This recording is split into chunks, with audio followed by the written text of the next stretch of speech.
ঈশ্বর নপুংসকদের বিষয়ে যিশায় ৫৬:৫ পদে বলেছেন, তাহাদিওকে আমি আমার গৃহমধ্যে ও আমার প্রাচীরের ভিতরে পুত্রকন্যা অপেক্ষা উত্তম স্থান ও নাম দিব। এখানে একটু থামছি। যখন কেউ নিজেকে ঈশ্বরের ইচ্ছা পালনের জন্য আলাদা করে, তেমন যারা নিজেদের নপুংসক হতে দেয় বা নিজেদের তেমন করে তোলে যেন তারা ঈশ্বরের সেবা করতে পারে, যখন ঈশ্বরের বাক্য আপনার কিছু অনুভূত হয়, সেটাকে আপনি তৈরি করেন না। যদি আপনি বিবাহ করতে চান তাহলে করুন, কারণ বিবাহ করা উত্তম একা থাকার থেকে, যেটা হলো ইচ্ছায় জ্বলে যাওয়া।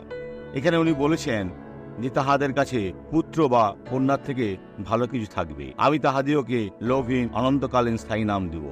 যে কেউ সুসমাচার প্রচারের জন্য নিজের পেশাকে ত্যাগ করে, মিশনকে পূর্ণ করার জন্য যে ব্যক্তি প্রচুর রূপে আশীর্বাদ লাভ করবে, সে সাক্ষরী দেখুন। আজ কোমরের যন্ত্রণা ও হাড় ফোলা নিয়ে এখানে এসেছি। চলা খুব কষ্টকর ছিল, কিন্তু ঈশ্বরের ধন্যবাদ আর তার গৌরবে যন্ত্রণা চলে গেছে। আজ এখানে কিভাবে চলে এলেন আমাদেরকে দেখান। এইভাবে চলে এসেছি। এইভাবে? হ্যাঁ। তাহলে এখন সবাই এইভাবে চলুন। বন্ধু, ওনাকে রাস্তা দিন, একটু চলুন। হচ্ছে, এগিয়ে যান, একটু দৌড়ান, বোন দৌড়ান। হচ্ছে। আসুন প্রার্থনা করি। যারা তোমার আশীর্বাদে যাত্রা করছে তাদের জন্য পিতা আশীর্বাদ করছি।